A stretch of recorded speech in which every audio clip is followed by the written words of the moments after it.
Hi good morning. അപ്പോൾ നമ്മുടെ ഇന്നത്തെ റെസിപ്പി എന്താണെന്ന് എന്തെങ്കിലും ഐഡിയ ഉണ്ടോ?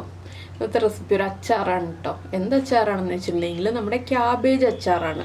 അപ്പോൾ ക്യാബേജ് ഉപയോഗിച്ച് അച്ചാർ ഉണ്ടാക്കാമോ എന്ന് വെച്ചാൽ ക്യാബേജ് ഉപയോഗിച്ചും അച്ചാർ ഉണ്ടാക്കാം.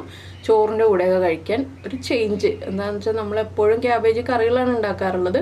ക്യാബേജ് ഉപയോഗിച്ച് അച്ചാർ ഉണ്ടാക്കിയിട്ട് ചോറിൻ്റെ കൂടെ ഒന്ന് ചേർത്ത് കഴിച്ചു നോക്കൂ, നല്ലൊരു ടേസ്റ്റ് തന്നെയാണ്. അപ്പോൾ എങ്ങനെയാണ് നമ്മുടെ ഈ ഒരു ക്യാബേജ് അച്ചാർ തയ്യാറാക്കുന്നതെന്ന് നോക്കാം. നമ്മളിപ്പോൾ ഒരു 1/4 കിലോ ക്യാബേജ് ഇതുപോലെ സ്ക്വയർ പീസസ് ആയിട്ട് കട്ട് ചെയ്തെടുത്തിട്ടുണ്ട്. എല്ലാം സ്ക്വയർ പീസ് അല്ലെങ്കിൽ ഏകദേശം സ്ക്വയർ പീസ് വരുന്ന രീതിയിൽ നമ്മൾ കട്ട് ചെയ്തെടുത്തിട്ടുണ്ട്. അത് അടർത്തി മാറ്റി വെച്ചിട്ടുണ്ട്, കഴുകി വൃത്തിയാക്കി അടർത്തി മാറ്റി വെച്ചിട്ടുണ്ട്. പിന്നെ എടുത്തിരിക്കുന്നത് പച്ചമുളകാണ്. പച്ചമുളക് നമ്മുടെ എരിവ് അനുസരിച്ച് 8 മുതൽ 10 എണ്ണം വരെ ചേർക്കാം. നല്ല എരിവുള്ള പച്ചമുളകാണെങ്കിൽ ഒരു 6 എണ്ണമൊക്കെ ചേർത്താലും മതി. പിന്നെ വേണ്ടത് ഒരു ഉണ്ട വെളുത്തുള്ളി, അതുപോലെ തന്നെ ഒരു വലിയ പീസ് ഇഞ്ചി. ഈ വെളുത്തുള്ളിയും ഇഞ്ചിയും നമ്മൾ മിക്സിയിൽ ഒന്ന് ക്രഷ് ചെയ്താണ് എടുക്കുന്നത്. പച്ചമുളക് റൗണ്ടിൽ കട്ട് ചെയ്താണ് ചേർക്കുന്നത്. പച്ചമുളക് നമ്മൾ മിക്സിയിൽ ക്രഷ് ചെയ്തെടുക്കുകയാണെങ്കിൽ എരിവ് കൂടിപ്പോവും, അതുകൊണ്ടാണ് റൗണ്ടിൽ കട്ട് ചെയ്തെടുക്കുന്നത്. പിന്നെ വേണ്ടത് നല്ലെണ്ണയാണ്. നല്ലെണ്ണയിൽ തന്നെ ഈ ഒരു അച്ചാർ ഉണ്ടാക്കണം, അപ്പോഴാണ് കൂടുതൽ ടേസ്റ്റ് ഉണ്ടാവുക, അച്ചാർ മോശമായി പോവാതിരിക്കുകയും ചെയ്യാം. അതുപോലെ തന്നെ പിന്നെ വേണ്ടത് എല്ലാവർക്കും അറിയാവുന്ന കാര്യങ്ങളാണ്: വിനീഗർ, മുളക് പൊടി, കായപ്പൊടി, ഉലുവപ്പൊടി, മഞ്ഞൾപ്പൊടി, കടുക്, അങ്ങനെയുള്ള കാര്യങ്ങളൊക്കെ. അപ്പോൾ ആദ്യം ഞാനിതൊന്ന് ക്രഷ് ചെയ്തെടുക്കട്ടെ. ഇഞ്ചിയും വെളുത്തുള്ളിയും പച്ചമുളക് റൗണ്ടിലും കട്ട് ചെയ്തെടുക്കട്ടെ. അതിന് ശേഷം നമുക്ക് അച്ചാർ ഉണ്ടാക്കാൻ തുടങ്ങാം. ഇപ്പോൾ നമ്മുടെ ഇഞ്ചിയും വെളുത്തുള്ളിയും നമ്മൾ ഇതുപോലെ ക്രഷ് ചെയ്തെടുത്തിട്ടുണ്ട്. പച്ചമുളക് റൗണ്ടിൽ കട്ട് ചെയ്തെടുത്തിട്ടുണ്ട്. ഇഞ്ചിയും വെളുത്തുള്ളിയും ചതച്ചെടുക്കാൻ താല്പര്യമില്ല എന്നുണ്ടെങ്കിൽ നീളത്തിൽ കനം കുറച്ച് കട്ട് ചെയ്തെടുക്കാം കേട്ടോ.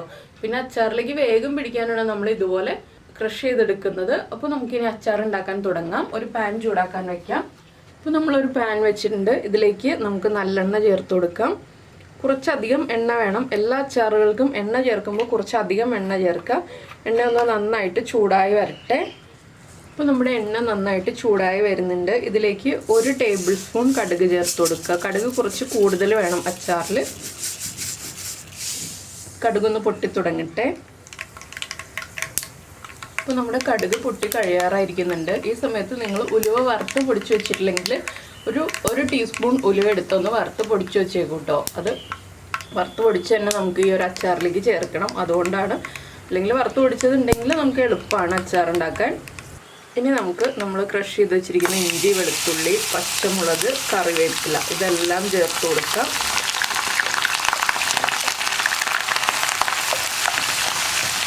ഇതെല്ലാം ചേർത്ത് നന്നായിട്ടൊന്ന് ഇളക്കുക. ഇതിൻ്റെ ആ ഒരു റോ ടേസ്റ്റ് മാറി വരുന്നത് വരെ ഒന്ന് ഇളക്കി കൊടുക്കുക. വെളുത്തുള്ളിയൊക്കെ കടിക്കണം എന്നുണ്ടെങ്കിൽ നീളത്തിൽ കട്ട് ചെയ്തിട്ട് തന്നെ ചേർക്കുക. ഇതാകുമ്പോൾ നമ്മുടെ അച്ചാറിൻ്റെ കൂടെ ഒരു മസാലയായിട്ട് അങ്ങോട്ട് മാറും. ഒരു 2 മിനിറ്റ് ഒന്ന് ഇളക്കി കൊടുക്കുക. ഒരുപാട് ബ്രൗൺ ആയി പോകരുത്. അതിന് മുന്നേ തന്നെ ആയിട്ട് നമുക്ക് ബാക്കിയുള്ള കാര്യങ്ങൾ ആഡ് ചെയ്യണം. ഇപ്പോൾ നമ്മുടെ മറ്റുള്ള അച്ചാറുകളൊക്കെ നിങ്ങൾ കണ്ടിട്ടില്ല എന്നുണ്ടെങ്കിൽ നീതാസ് ടേസ്റ്റ്ലാൻഡ് പിക്കിൾ റെസിപ്പീസ് എന്ന് പറഞ്ഞ് സെർച്ച് ചെയ്തിട്ടുണ്ടെങ്കിൽ നമ്മൾ ഇതുവരെ ചെയ്തിട്ടുള്ള എല്ലാ അച്ചാറുകളുടെയും റെസിപ്പി കിട്ടും കേട്ടോ.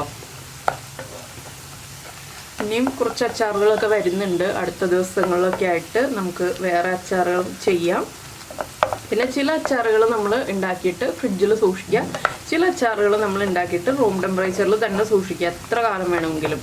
അങ്ങനെ 2 ടൈപ്പും നമുക്ക് അച്ചാർ ഉണ്ടാക്കാം. ഈ അച്ചാറൊക്കെ ഉണ്ടാക്കിയിട്ട് ഫ്രിഡ്ജിൽ സൂക്ഷിക്കണം കേട്ടോ, അല്ലെങ്കിൽ മോശമായി പോവും.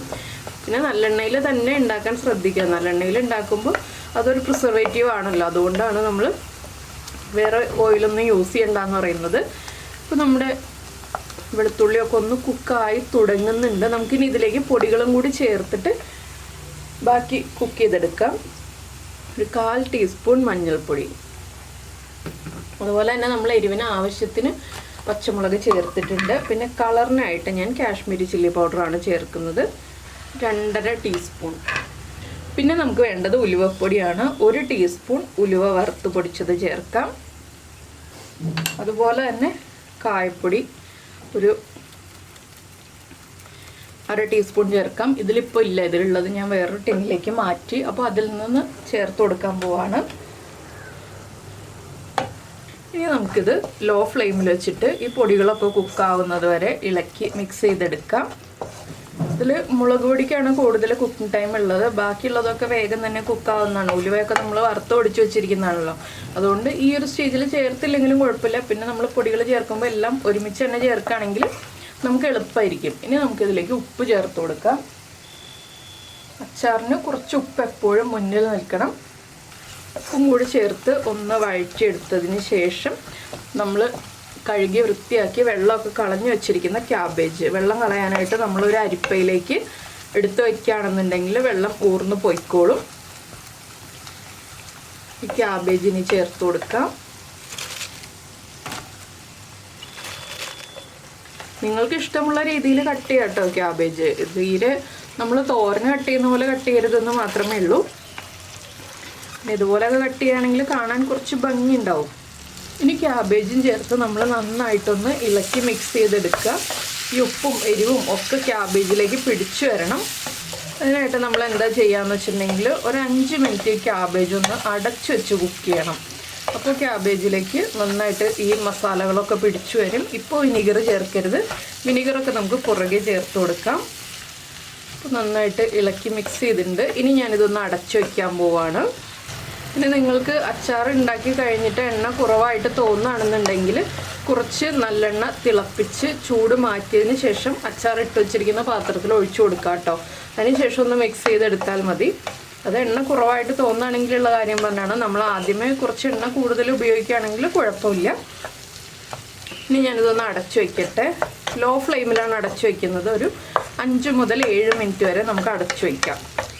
അപ്പോൾ നമ്മുടെ ക്യാബേജ് ഒരു 7 മിനിറ്റോളം അടച്ചു വെച്ചു. അതിനിടയിൽ 2-3 പ്രാവശ്യം ഞാൻ ഇളക്കി കൊടുത്തു. ഇനി നമ്മളിതിലേക്ക് ആഡ് ചെയ്യാൻ പോകുന്നത് വിനീഗറാണ്. വിനീഗർ നമ്മൾ അത്യാവശ്യം ക്വാണ്ടിറ്റി ചേർക്കണം. എന്താണെന്ന് വെച്ചാൽ നമ്മളിതിലേക്ക് വെള്ളമൊന്നും ചേർക്കുന്നില്ല. അപ്പോൾ വിനീഗറിൻ്റെ ആ ഒരു ഇതാണ് ഉണ്ടാവുക. വിനീഗറാണ് ഗ്രേവി ആയിട്ടുണ്ടാവുക. അപ്പോൾ നമ്മളൊന്ന് ഇളക്കി മിക്സ് ചെയ്ത് നോക്കിയിട്ട് ആവശ്യമാണെങ്കിൽ വീണ്ടും വിനീഗർ ചേർത്ത് കൊടുക്കണം. ക്യാബേജൊക്കെ നന്നായിട്ട് കുക്കായി വന്നിട്ടുണ്ട്. ഇനി നമുക്കൊന്ന് ടേസ്റ്റ് ചെയ്ത് നോക്കാം. ഉപ്പും എരിവും പുളിയും ഒക്കെ കറക്റ്റാണോ എന്ന്. എരിവ് കുറവാണെങ്കിൽ വീണ്ടും മുളക് പൊടി നല്ലെണ്ണയിൽ ഒന്ന് ചൂടാക്കിയിട്ട് ഇതിലേക്ക് ചേർത്ത് കൊടുക്കാം. പുളി കുറവാണെങ്കിൽ വിനീഗർ ചേർക്കാം. ഉപ്പ് കുറവാണെങ്കിൽ ഉപ്പ് ആഡ് ചെയ്ത് കൊടുക്കാം. ഇതെല്ലാം കൂടുതലാണെന്നുണ്ടെങ്കിൽ 2 പിഞ്ച് പഞ്ചസാര ചേർത്ത് അഡ്ജസ്റ്റ് ചെയ്യാം. അപ്പോൾ ഞാൻ കുറച്ചുകൂടി വിനീഗർ ചേർക്കട്ടെ. ഒരു 1/2 കപ്പോളം വിനീഗർ ചേർത്തിട്ടുണ്ട്. ഇത്രയും മതി. നന്നായിട്ടൊന്ന് തിളച്ച് കഴിയുമ്പോൾ നമുക്ക് ഫ്ലെയിം ഓഫ് ചെയ്യാം. അപ്പോൾ നമ്മുടെ വീട്ടിൽ ഏത് വെജിറ്റബിളാണോ ഉള്ളത് അച്ചാർ ഉണ്ടാക്കാൻ നമുക്ക് ആ വെജിറ്റബിൾ യൂസ് ചെയ്യാം. പല വെജിറ്റബിൾസ് ഉപയോഗിച്ചിട്ട് നമ്മൾ അച്ചാർ ഉണ്ടാക്കാറുണ്ട്. പപ്പായയും പൈനാപ്പിളും ഒക്കെ ചേർത്തിട്ട് ഞാൻ അച്ചാറിൻ്റെ റെസിപ്പി ചെയ്തിട്ടുണ്ട്. പിന്നെ ക്യാരറ്റൊക്കെ ചേർത്തിട്ട് മിക്സഡ് വെജിറ്റബിൾ പിക്കിൾ ചെയ്തിട്ടുണ്ട്. പിന്നെ നമ്മുടെ ബീട്രൂട്ട് അച്ചാർ ചെയ്തിട്ടുണ്ട്. അങ്ങനെ ഏത് വെജിറ്റബിളോ നമ്മുടെ കയ്യിൽ കിട്ടുന്ന വെജിറ്റബിൾ ഏതാണോ അത് ഉപയോഗിച്ചിട്ട് നമുക്ക് അച്ചാർ റെഡിയാക്കി എടുക്കാവുന്നതേ ഉള്ളൂ. എപ്പോഴും ഒരേ അച്ചാർ തന്നെ കഴിച്ച് മടുത്തു പോകാതിരിക്കാനാണ് നമ്മൾ പല വെജിറ്റബിൾസ് ഉപയോഗിച്ചിട്ട് അച്ചാർ ഉണ്ടാക്കുന്നത്. അപ്പോൾ ഇതാ തിളച്ച് തുടങ്ങിയിട്ടുണ്ട്. നമുക്ക് ഫ്ലെയിം ഓഫ് ചെയ്യാം. ഇനി നമുക്ക് ടേസ്റ്റൊക്കെ ചെക്ക് ചെയ്യാം. ഉപ്പ് കുറവാണ്, ഉപ്പ് കുറച്ച് ചേർത്ത് കൊടുക്കണം.